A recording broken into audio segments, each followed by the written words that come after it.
एक ऐसा haunted house जिसमें हजारों सिपाहियों की आत्माएं भटकती है।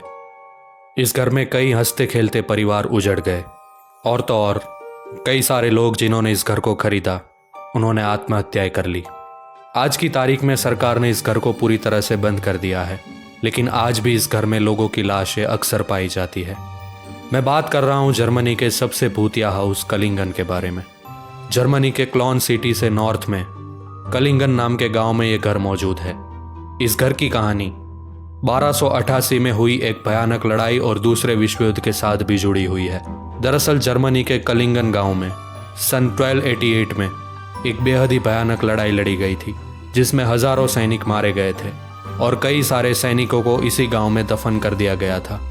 जहां पर इस लड़ाई के कई सौ सालों बाद सन 1884 में एडवर्ड वॉन ओपनहेम, जो कि एक बहुत ही बड़े बिजनेसमैन थे, अपने लिए एक बेहद ही आलीशान और सुंदर घर का निर्माण करवाते हैं।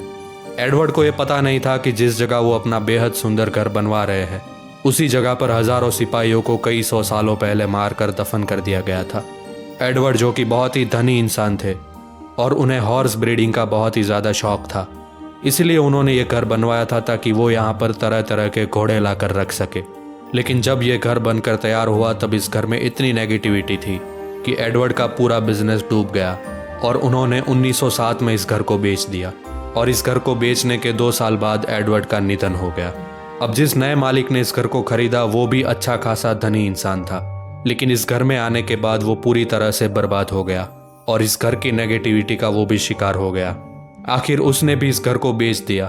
अब धीरे धीरे समय आ चुका था दूसरे विश्व युद्ध का। उस समय जर्मन नाजी सैनिकों ने इस घर को अपना अड्डा बनाया और यहाँ पर बंधक बनाए गए सैनिक और लोगों को लाकर उन पर अत्याचार किए जाते।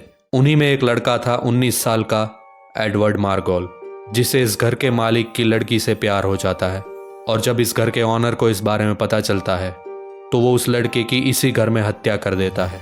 इस तरह इतने सालों बाद एडवर्ड मार्गोल इस घर में मरने वाला पहला इंसान बनता है।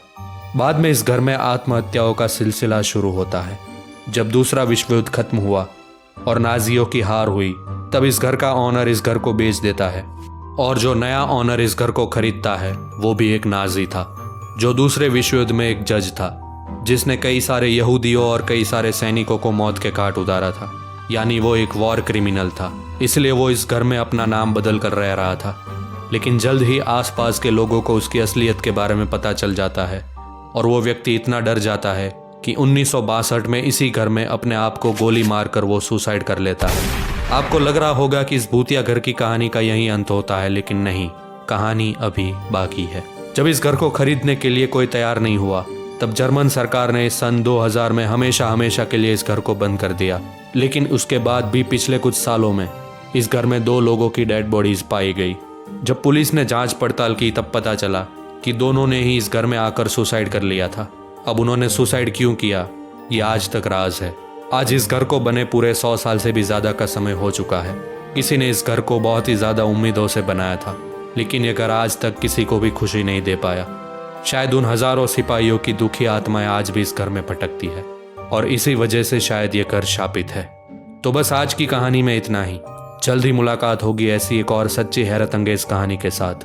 तब तक हमारे इस चैनल को सब्सक्राइब करें और बेल आइकन को ज़रूर प्रेस करें और हमारे इस वीडियो को अपने दोस्तों और रिश्तेदारों के बीच ज़रूर शेयर करें।